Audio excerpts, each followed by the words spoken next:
Hi, I'm Rachel and I'm here to film my page 112 tag for May 2020. The page 112 tag was started by Sean at Sean the Book Maniac, where we judge books solely based on the writing, the quality of the writing on page 112. And I've decided when I can to use this tag to tackle the unread books on my shelves, particularly useful during a pandemic and quarantine. I've been very excited to film this video. There's plenty more I could or should be doing right now, but I'm sitting here instead. And I think it's because of the spontaneity aspect.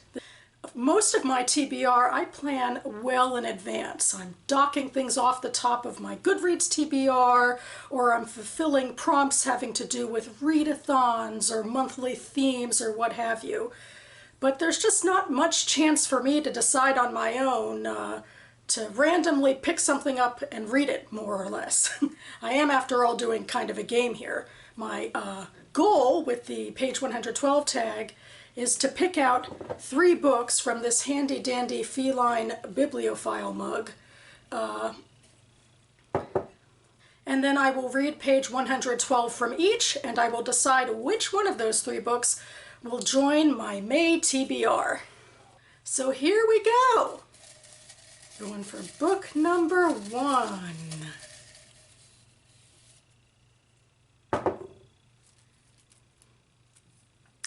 Stolen Beauty by Lori Leikel Albanese. In my last page 112 tag I did last month, I'll link it down below, I had a lot of fun with that one. But I got a lot, 2 of my books out of the 3 I got were December 2019 releases. I should say all the books I have in this mug are acquisitions I got all the way up till 2019. But this is exciting because I got Stolen Beauty from my used bookstore, the library used bookstore, I think over a year ago at least, so it's a little bit older, so that's kind of fun.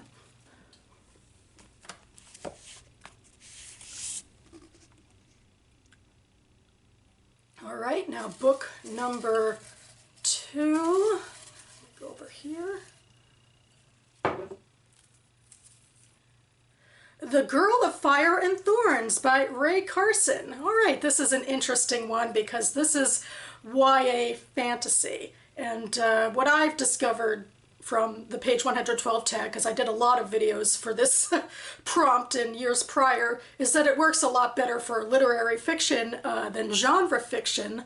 But I want to tackle all the books on my shelves, so, you know, I'm still going to give this a go. You know, there's something rather fun and brisk about reading YA fantasy, which could be nice right now because, after all, I have a lot of books on the TBR already. And I got this one from San Diego Comic-Con back in the days when being around thousands of people wasn't so terrifying.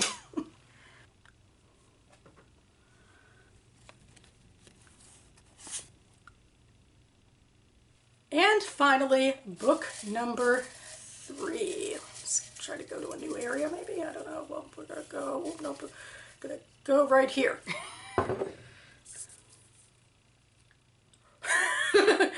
Invisible as Air by Zoe Fishman. I kind of wondered if this would happen, although I guess the odds are low, but I already am reading this book this month for Maybe Mid-Rush, so I'll go ahead and take this out and take 2 for book number 3. See if I could stay over here. Okay.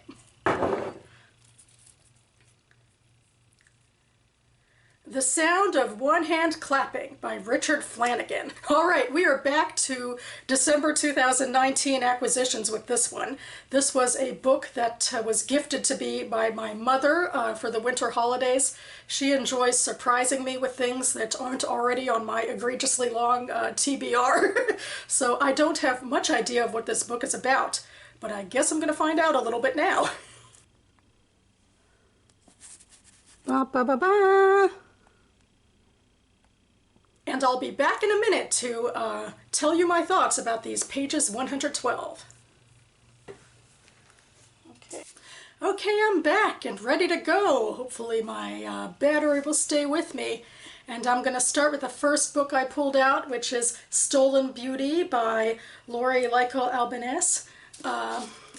If you can see page 112 here, there's only a tiny bit of text at the top, and then there's this italic section on page 113. So I think I'll read both of these to get the sense of a full page. And apologies for any mispronunciations of words. They allow packages to go in and out of Rosar prison, Uncle Ferdinand said gently. You can bring Fritz clean laundry and hide notes inside the shirts. At least that's what I've been told. When I hung up the phone, I began to gather Fritz's shirts. I thought they would smell like his cinnamon aftershave. I thought they would smell like him, but they didn't. They smelled like fear. They smelled like the people in the metropole. They smelled like all of us.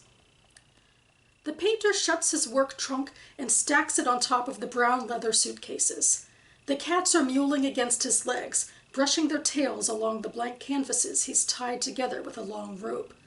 The canvases are 4 feet squares, and he intends to paint a landscape on each one. That's his indulgence every summer. Never portraits, only landscapes. While he waits for his carriage, Mimi comes to the studio carrying the boy in her arms. They kiss hello, and he hands her a fat envelope. It's more than enough for 2 months, he says. If you need anything, you can see Mole. He'll get word to me. The toddler is sucking on a candy and looks up at his father through wide brown eyes. Papa will miss you, Klimt says. I'll see you when I come back. Mimi tucks the money inside her dress and slowly walks away in the heat. When the carriage comes, Klimt and the driver lift heavy trunks into the back. The courtyard garden is hot and dusty, and he's happy to leave it behind. He closes his eyes and imagines driving straight into the cold blue Lake Attersea water. Okay, so the very first thing I did with this book is project onto that little section about Fritz and his shirts and taking shirts to him in the prison. I'm almost positive, although I haven't officially checked, that this is a Holocaust book. I know it's from my Jewish Book Council reading list, and occasionally I glomp up on the Holocaust books. I may be projecting way too much on it, but of course when I think of Jewish characters in prisons, I think of Nazis rounding people up in the beginning. But am I projecting too much? Yes, definitely. I mean, I love the feel of it, and it might be my bias again of like, is Fritz different, or is he like all of us? Are we all in the same boat here? Which, you know, plays a lot into my feelings about Judaism and the Holocaust. But in general, I like that little figment. You know, there was definite tension to be had that draws you in immediately about someone in trouble and someone trying to help him out. Then the next section was a little italicized section, which makes me wonder if this is something that repeats throughout the book. Again, I'm projecting. But with the idea of starting with the painter, especially on page 113, do all of his sections maybe start that way? But it definitely seems like a jump. And if it's the Holocaust, maybe it's a jump into the past because there's carriages, or maybe, once again, I'm projecting too much on this book. But to go with that little, you know, italicized section, we start with the painter, we get some insight into his habits, about what he likes to paint in the summer, what his life looks like with the tide canvases and the cats. And then we meet Mimi and the little boy before the narrative more or less infers that he's the father of the little boy and presumably involved with Mimi, and he's sending them off. And so there's sort of a intrigue to that, really. You know, we have sort of overly dreamy, perhaps, profession of the painter, who might be a bit of a nomad, maybe. He's sending what seems to be his family away and might be out of contact. We get his name further down, which is Klimt. So that's intriguing to me too. Like, what are these people's relationships and how are they going to progress? So I was definitely drawn in with all of this, and I wonder how they fit together. And I should find out through reading and not through assuming too much here. Second book I picked up is the YA fantasy, The Girl of Fire and Thorns by Ray Carson. The sitting cushions are absent from the dining hall that night, for there is room only for standing. Everyone mills about, pinching bits of the kitchen master's pollo pibble from blackened banana leaves and drinking sweet late harvest wine. Several people approach me, smiling and at ease, to chatter and inquire about my well-being. They've never taken an interest before, and I realize a barrier between us is gone, ripped away by the words of a child. I can't decide whether or not I'm glad for it. I'm blissfully chewing on shredded chicken, savoring the tang of cumin and garlic across my tongue, when Condessa Arena sidles next to me, wine glass in hand. Highness. Her voice is as high and clear as Rosario's. Condessa. Are you enjoying yourself? Alejandra's court eddies around us. I want to flee to my suite and bury myself in blankets. Oh yes, I'm having a lovely time. Prince Rosario is quite charming. He is. She lifts the wine glass to pink lips, but only pretends to sip. Does she ever eat anything? And of course the pollo pibil is excellent, I say. Alejandra chose well. You should have some. I'm deeply satisfied by the hint of a question in her brow. Maybe she knows nothing about the king's food preferences. Maybe she doesn't like hearing me refer to him with such familiarity. I had some earlier. It was delicious. Of course I don't believe her. You know, she continues, and the way she looks at me with those startling honey gold eyes makes me feel like a mouse in a trap. What Rosario said, in front of everyone.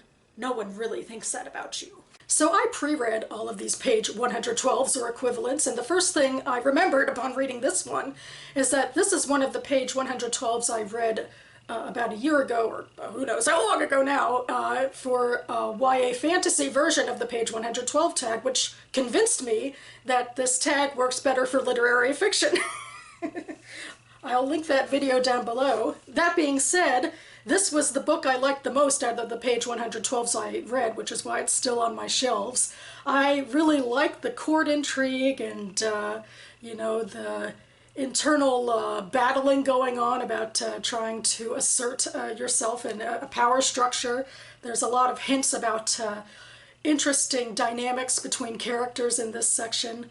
Not a lot of fantasy. I'm hoping there will be some later, but it did intrigue me. It does sound pretty fun.